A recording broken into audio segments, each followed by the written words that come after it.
Corruption in American journalism. That is the subject of this evening's Talking Points memo. The Department of Homeland Security said last week that it is very likely Russian hackers targeted Hillary Clinton's campaign manager, John Podesta. Mr. Podesta is an almost fanatical party enforcer for the Democrats. He has long been a confidant of Secretary Clinton. Talking Points believes that if the intel is correct and Russian hackers working for Putin did indeed intrude on the American election, President Obama must take action. First, he must speak directly to the American people about the evidence, and second, he must apply sanctions against the Putin government. These cyber attacks are just that, attacks. So let's get on it, Mr. President. Now for the fallout. By hacking into Podesta's email, we know, beyond any doubt, that the American press is corrupt, at least to some extent. For example, New York Times political reporter Mark Leibovich appears to have given Hillary Clinton's spokesperson, Jennifer Palmieri, editorial control over a major news story in the Times. The reporter asked Ms. Palmieri if he could use certain quotes that Hillary Clinton gave him in a private off-the-record meeting.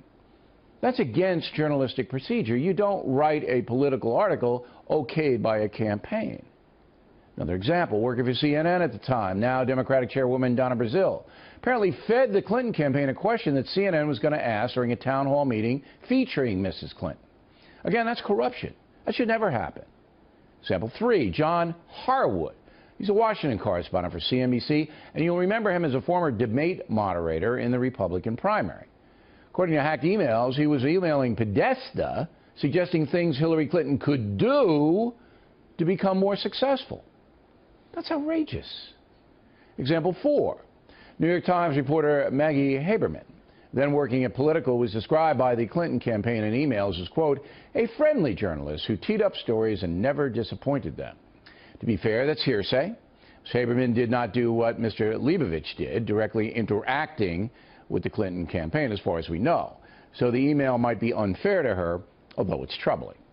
Also, another hearsay situation, report today out of TMZ, says that NBC had that Access Hollywood tape for months and purposely released it to damage Trump before the debate. Anonymous sources, so impossible to verify. Finally, the talk show host Steve Harvey provided Hillary Clinton's campaign with the exact questions he was going to ask Secretary Clinton. She's been breaking ground in her personal and professional life since she was a kid. So let's go back to when you were just a kid. Oh, boy. Oh, my goodness. You wanted to be an astronaut. I did. Mrs. Clinton knew exactly that was coming, including the use of her picture as a child. Talking Points has long asserted that the American press is essentially an arm of the left. This proves it. There's no doubt. So let's sum up. Any journalist colluding with a political campaign should resign immediately, be forced to resign. Period. And that's the memo. Now for the top story reaction, joining us from Hartford, Connecticut, Richard Hanley teaches journalism at Quinnipiac University. Here in New York City, Merrill Brown, who teaches media at Montclair State University in New Jersey. Your reaction, Professor Brown? Well, I think we have to rank these things. Obviously, we can't condemn Haberman for being liked. We don't have any evidence she did anything even questionable. In the case of Harwood, though, I'm an ex-reporter, and you know yourself, Bill, you would be very uncomfortable giving advice to a campaign person or to any aide in any organizational situation. Journalists don't do that. I'm disappointed in Harwood, and that, to me, is the one that really stands out. I think, Professor Hanley, that the New York Times, though, Leibovich is a big-time political reporter, perhaps their main guy. And it's a complicated situation, to be fair to this man. He went up to Bretton Woods in New Hampshire, and he sat down with Hillary Clinton off the record, and he had a long chat with her. Okay? And that's all right. I mean, right, so far he's okay. Off the record chats, we do it all the time. But then he wants to use certain things out of that thing, so he runs it by the Clinton people. Well, can I use it? Number one, you shouldn't use anything off the record, okay? And number two, permission? Come on, it's outrageous. And the New York Times trying to justify it, by the way. Bill, what Leibowitz did is against journalistic principles. You should never have a subject of your work decide what that work will contain, particularly a candidate for president. So I think that's not quite, at a level where should he be fired. I don't know if I can say that, but it certainly is not a good practice, and it certainly is something that makes me So if you're the editor of the New York Times, and I'm not trying to get anybody fired, but if you're the editor of the New York Times and your top political gun has been exposed in a secret email as having a deal with the Clinton administration, the Clinton campaign, you don't take any action? I would take action, and what would you do? Perhaps I would think of pulling him off the beat, because what you've basically done, is set the groundwork with the Clinton campaign at this point, and perhaps the presidency in January begin to dictate terms of what you can and cannot cover, what you can and cannot say. So you would pull him off. What would you do? Well, Bill, put yourself in Leibowitz's shoes and think about what it was like to cover Hillary Clinton at that point in time.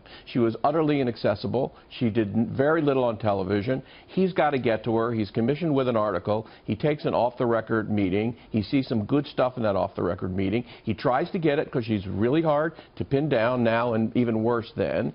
I think he did the best he could to try to get something out of a candidate for the presidency. I disagree 100%. You cannot let your readers feel that this is a upfront interview and then make a backroom deal with her spokeswoman, not a spokeswoman, she's a campaign big shot. The way I would have handled it, though, is that I'd take the off-the-record meeting with Mrs. Clinton, okay, and then I would say to her, okay, look, I'm going to do an article. I'm not going to quote you, but I'm going to paraphrase your positions. And then I'm going to tell the reader that I am doing that. Wouldn't that be a better way? That would absolutely be a better way. That's the way you do journalism. There are two choices there. We don't know what he would have done if they had said no.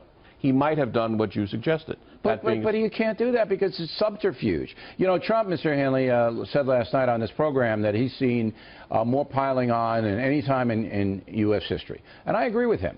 I think this is the worst covered presidential race in American history, and I'm pretty good on this kind of stuff. I've never seen anything like this, the unbalance of the coverage. Am I wrong? Well, Trump has certainly cultivated the ground for this coverage, by his remarks, his tweets, that's and true, being constantly in front of the news cycle. But that's not an excuse for journalistic people to go after him harder than Mrs. Clinton, who certainly has her own problems. Well, in this case, she is controlling the access, and as Professor Brown points out, access is all in covering politics. No, it's not. I cover it every day, and I don't have access to her. Well, she said she'd come on here, but she hasn't. But I can cover her. I can cover her through other people on a campaign. I can cover her through our reporters. I mean, come on. You don't have to give in to this kind of stuff. Well, that's what I mean, that because reporters want access, they're more likely than not to try to get on the good side of a candidate. It doesn't matter. That's okay. You can butter them up if you want. All right, I don't do it, but you can, and I don't mind that. But not in print. You've got to be honest in print. Now, I know I'm going to get letters that say certain people on the Fox News channel cozy up to Trump, okay? But they're not reporters. All right, they're in the morning people or whatever, okay? And they have a perfect right as commentators or whatever they want to do. If you're a commentator, you can cozy up to anybody. You can do whatever you want. It's not the same standard.